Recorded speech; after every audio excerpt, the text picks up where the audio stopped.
Good morning, everybody. It's definitely a pleasure to be back in Mumbai. This is my third time attending this conference. And I have to say, every year I can see the level is being raised and the conference keeps getting more interesting. So from my side, and I appreciate the introduction, thank you very much for that. I'm Cecile. I am originally from Costa Rica in Latin America, a very green and luscious country full of forests, volcanoes, and amazing beaches. And my path in HR has been of over 30 years, where I have had the opportunity to work in many countries in Latin America, in countries I lived in Myanmar for a few years, so that's why I had the opportunity to travel a lot through Asia. And now I'm based in Europe, where I'm finally doing my own thing, where I set up a consulting company named Tangram in 2020. So today we're going to talk about future-ready talent, and I think that this is such an interesting topic because for the ones that have had the opportunity to go through changes in so many decades, so many years, you will feel that AI has definitely come to make a huge mark in our careers, in the way we work, in the way we do everything. So talking about talent, it's quite important for us to realize how this is going to impact our employees, our organizations, and the way we do absolutely everything. So to start, I'm going to give you some statistics, and these come from McKinsey & Company. So if you think, and 2030 is around the corner, that 14% of the global workforce is gonna need to switch careers or upskill and reskill in order to adapt to the new roles that are coming about. This is huge. We're not talking about hundreds or thousands of people. We're talking about millions of people that will need to upskill, reskill, to be able to, to be able to survive in the workforce in order to produce and deliver the results that the organizations are expecting. So this is quite important for us to understand from the HR perspective, because our role supporting all these people is key to ensure the success and the sustainability of organizations in the future. So let's start about talking a little bit of the impact that AI is having on talent development. And for this one, it's important to think about how AI is reshaping the learning and workforce adaptability. So we talk about AI, how now is able to have a skill gap analysis and personalized learning paths. If you think about many years ago, you actually had to sit down, interview employees, understand what they wanted to do, think about how you're going to propose a career path for them, if any career path is available, because in many organizations, once you start as a sales employee, your path is only in sales. If you start in finance, all you can do is finance. And now you're able to personalize the path for employees. And this is quite important because it really makes employees feel that the sky's the limit. That if their passion is elsewhere than what they studied and what they're doing, your organization can actually provide these different paths and accompany them through the time in the organization. Also, we now are able to have AI-powered assessments, and this is quite important because it's not only about what's happening today, it's also about what the employee may need in the future, what the organization may need in the future. It's not the same to work for a company that is only locally based than a company that suddenly decides to expand. So the skill set that you may need doing marketing, for example, for a locally based company is not the same skill set that you may need for a global company, an international company. So being able to predict the future skills is also something that really contributes to our role as HR professionals, because we're able to give more back to the employee, back to the organization. And finally, the adaptive learning models are customized for training. And this is something that, if we think about how you learned in school in the past when you were little, potentially the teacher would stand up in front of the classroom and deliver the speech every day. This is your lesson, this is what you have to memorize, this is what you have to do for your test. But in reality, as individuals, we all learn differently. Some people like to read, Some people like to watch videos. Some people prefer to just listen to something, and some have amazing memory and they remember everything they read once. But the reality is that our employees also need a personalized training approach, because not everything will be absorbed in the same manner. So having different learning models that customize the training for each employee is also a big plus that AI brings to us, and it helps us in the way that we provide these services to our employees. The other thing is the shift from the way that we used to do L&D to how we need to do L&D now. So in the past, it could be due to limited resources because the company didn't invest much in the learning and development programs. It could be because we didn't have the team that we needed to support us in the process, or because we didn't have the skills because it's not our specialty. But in reality, what we did is a one-size-fits-all approach. So we develop a leadership program, and everyone who is a manager, a people manager, has to go through the leadership program. We developed a sales academy, so everyone who is in sales has to go through the sales academy. And what happens here is that, again, every individual is different. So what we need to make sure is that now that we have evolved from this one-size-fits-all approach, is the new model that first of all has real-time information. And this is amazing. This is something that we could have never dreamed in HR in the past.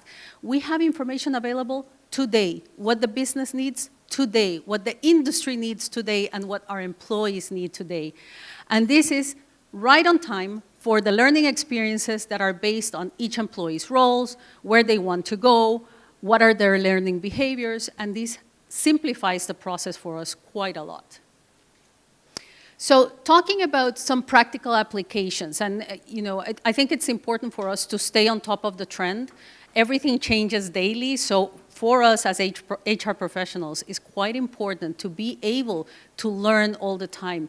We have to have that open mindset that we have to learn everything all the time so that we can replicate in our organizations, that we can teach our teams, and that we are able to respond to managers when they ask us, so what are you going to do now? How can you really support my business? Because at the end of the day, the ROI that we provide in the organization is what keeps us there. It's what allows our CEO to provide that budget for our business, our HR business within the organization to be successful. So there are new AI learning platforms, and I think that we've all heard about the traditional ones, Coursera, LinkedIn Learning, and there are many that are out there that we have known for quite some time.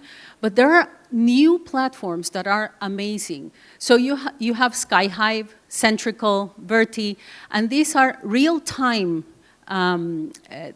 tools that are able to give you that skills gap analysis. They work with virtual reality.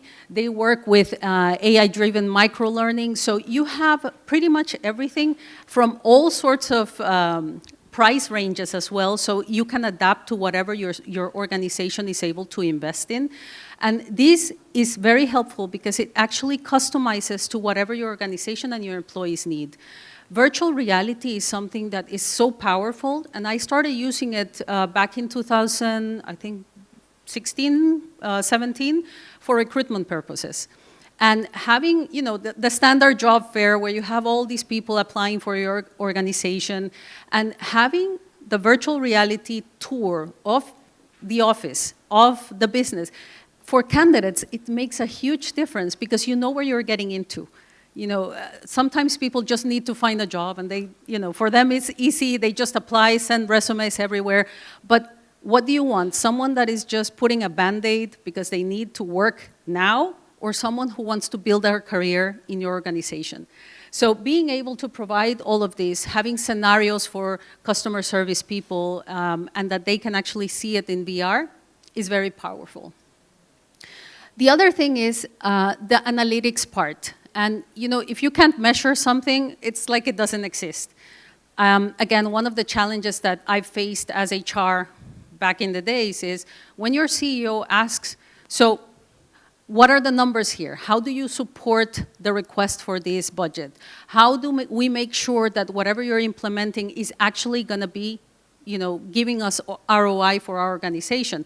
And if we don't have a way to measure what we're doing, we don't know if it's really successful.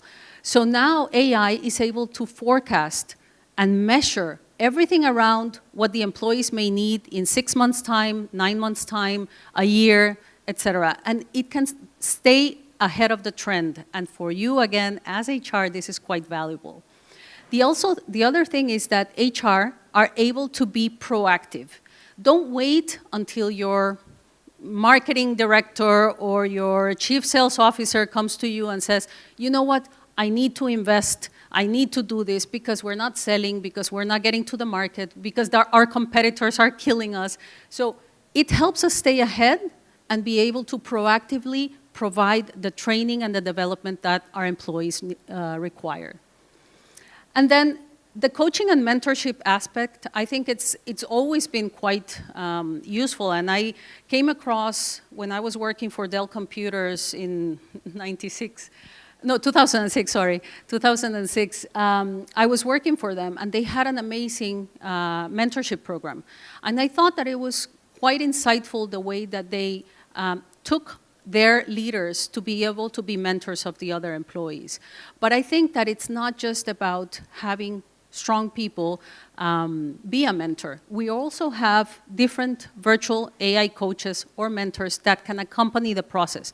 This doesn't mean that it's replacing the real touch with a human being, but it can help, especially when you work in large organizations, because the reality is that we don't always have the bandwidth, the budget, or the number of mentors and coaches to actually be able to support all of our employees. This makes it scalable. It helps us provide a coach or a mentor to every employee in the organization. And I put here a few of the websites or platforms that you can use for mentoring and coaching that are very good. Coach Hub, Rocky AI, and Retorio. This is just as a recommendation. They don't pay me anything to recommend them or promote them, but I find them to be quite useful. And now, something quite interesting here is, technology is here, technology is staying, it's evolving, but the big thing is that this should not replace our humanity. Technology should work hand in hand with us, not take over us. And HR is a big component of this. We have to be sure that we retain that humanity in the way that we serve our employees, in the way that we serve the organization. Because we may have the Ferrari of tools, but if you don't have a good driver that drives that Ferrari, it's like you just got a bicycle, right? So it's important that you don't miss that. And how are us as HR leaders able to leverage AI without losing that human touch? The first thing is that we need to enhance L&D. This is not the solution that's going to fix everything, that is going to take over everything, and then you say, I don't need to have so many people in L&D because I can do this myself. It's not the case. This is here to enhance the process, not replace the process. Same thing of keeping the emotional intelligence. As I said, real humans that can actually be a mentor are important, and leadership training.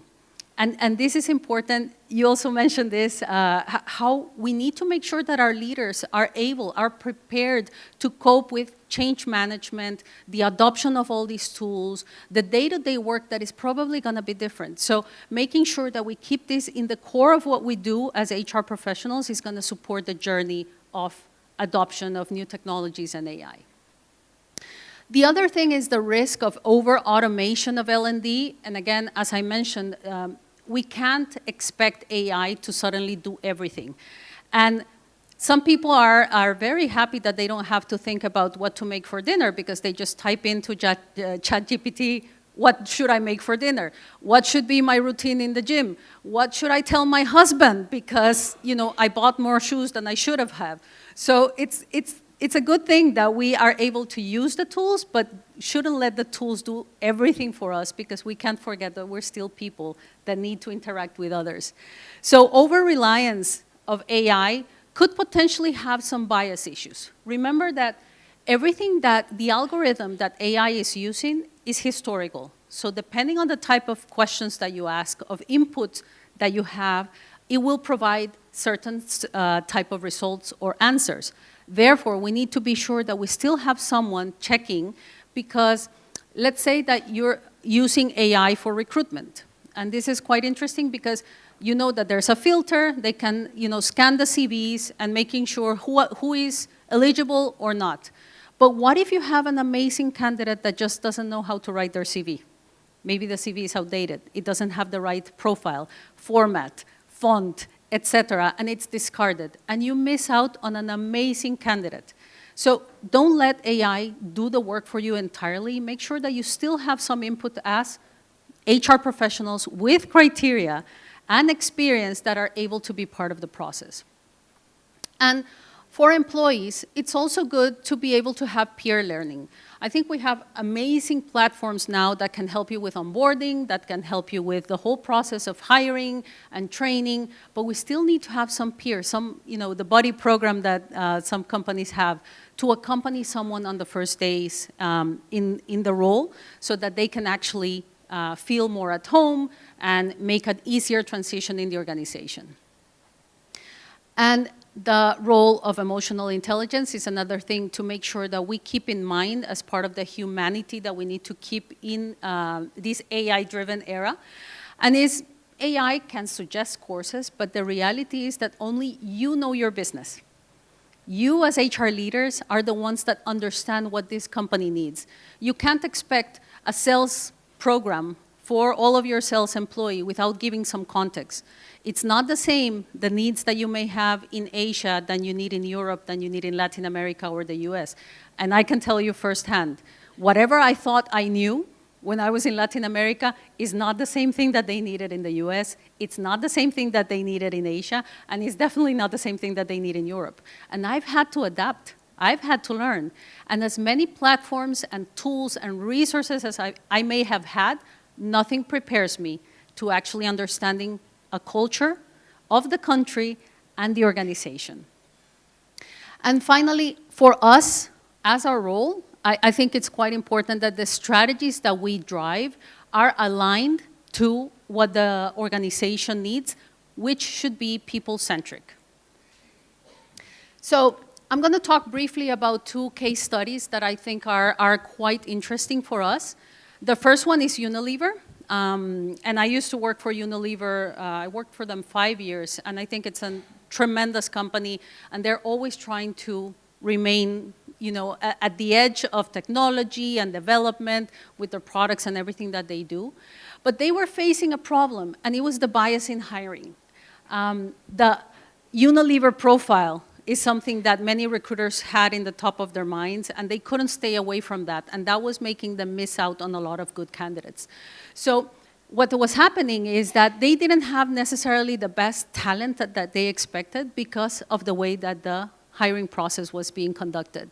So what they did, and this is an AI solution, is they got HireVue and Pymetrics, and this allowed to have video interviews with all the candidates, have gamified assessments, which are quite useful as well.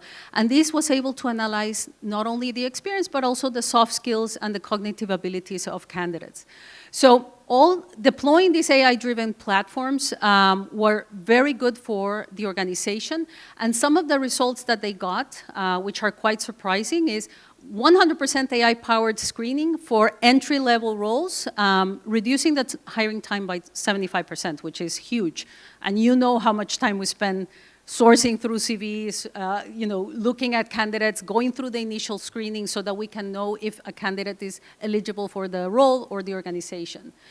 They also improved internal mobility, and this is quite a strong program that Unilever has and provides the opportunity for people to actually move around in different roles or countries.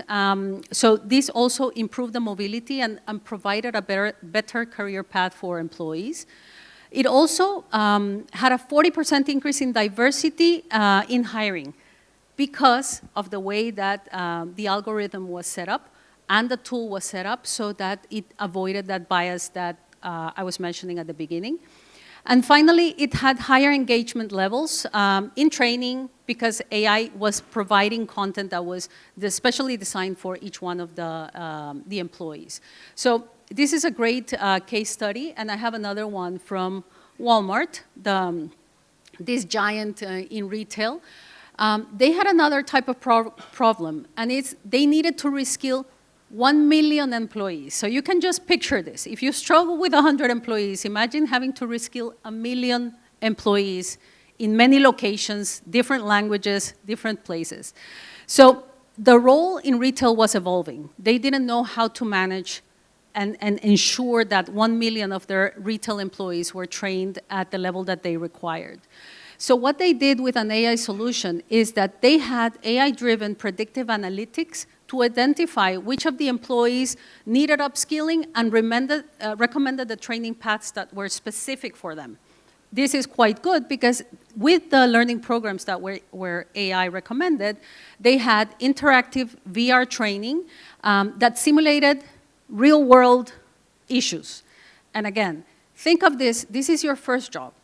You're starting in retail, you're a customer service rep or sales, and you have no idea of the type of issues that you're gonna face in the real world. You don't know when you're gonna get an angry customer, a rude customer, someone that has no idea what they want. And maybe the fact that you're not really prepared for these scenarios is what makes a lot of people frustrated in the role. Because once they're there and they are facing yelling and people being rude and disrespectful, and like you go home and you think, this is not what I signed up for. This is not the role that I want, because you're not prepared for it. They don't necessarily have the skills to deal with an angry customer. So what this did is provide them with the scenarios of everything that they could face and prepare them accordingly so that they could face successfully these challenges. And also had AI-based performance tracking, and this is also very good because it's allowed them to refine the content of the training if needed to make sure that it was being effective. So some of the results that they had is that they were able to train over 1 million employees through the upskilling programs that the tool provided. Also, the AI-driven learning helped people 2 times faster to be promoted because they were better prepared for the roles of the future. And also, the VR training was able to boost employee morale, retention, and this is, again, important numbers, 30% improvement in retention, thanks to people being more prepared for the roles that they were taking. And finally, reducing operational mistakes, another important thing in terms of the performance that you're delivering. So this is the ROI that your CEO wants to see when you ask for a budget to implement a new tool. They want to see these numbers. So it's important that we take advantage of AI and what it can offer us as a support as HR professionals so that we can be more effective in what we do. So some quick insights for HR leaders, and it's important that we think what we can do today to integrate AI while keeping the human factor as part of it. So the first thing is you have to start small. And this is something that, I don't know if you've heard the saying, bite more than you can chew. A lot of people get really excited. The CFO approves the budget. You're able to implement something. And suddenly you want to do it for every single employee. But you haven't tested it. You don't know if what you want to do actually makes sense in your organization. It makes sense for all employees. So I always recommend start small. Pilot something, and if this is successful, not only will you know what's expected from you afterwards, how you can implement it better, but you also have people that are able to recommend this to other employees. And this is word of mouth, recommendations is always very successful within the organization, because if we want to do anything, we need to have that belief that what you're bringing to the business really is gonna help them be better. For you to be able to audit the algorithms, make sure that you minimize those ethical concerns. As I said, depending on what you put in, that's what you're going to get out. And finally, invest in AI literacy, especially for HR. Talking again about this Ferrari, you get the Ferrari of tools, but if you as HR can't drive the Ferrari, how are you going to teach others to drive the Ferrari? So very important, almost there. And some common pitfalls to avoid is, as I said, you can't rely solely on AI for everything that you do. Not involving employees is a negative thing because you need their feedback. You need to know how they feel, how they're going to react, and how they're going to adopt AI. And overlooking the human factor, another point to keep in mind.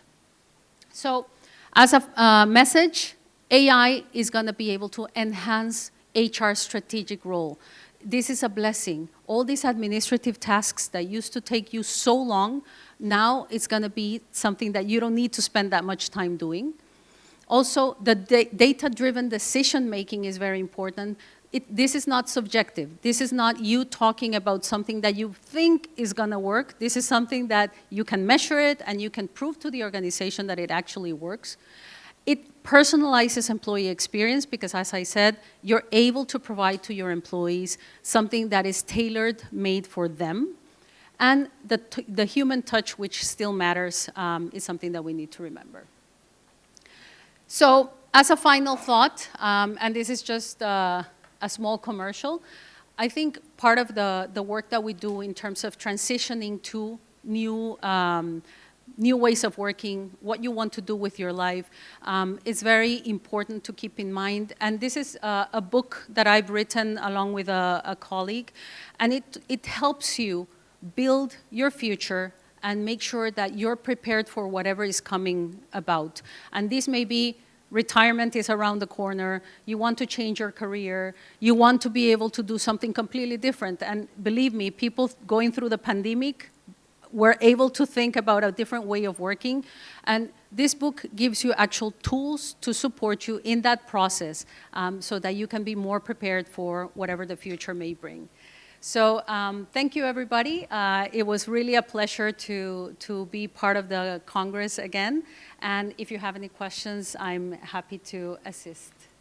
Thank you for a powerful presentation, well-detailed, packed full of recommendation, and an additional book for us to read. I think I have to buy your book before we end the session. It was very powerful.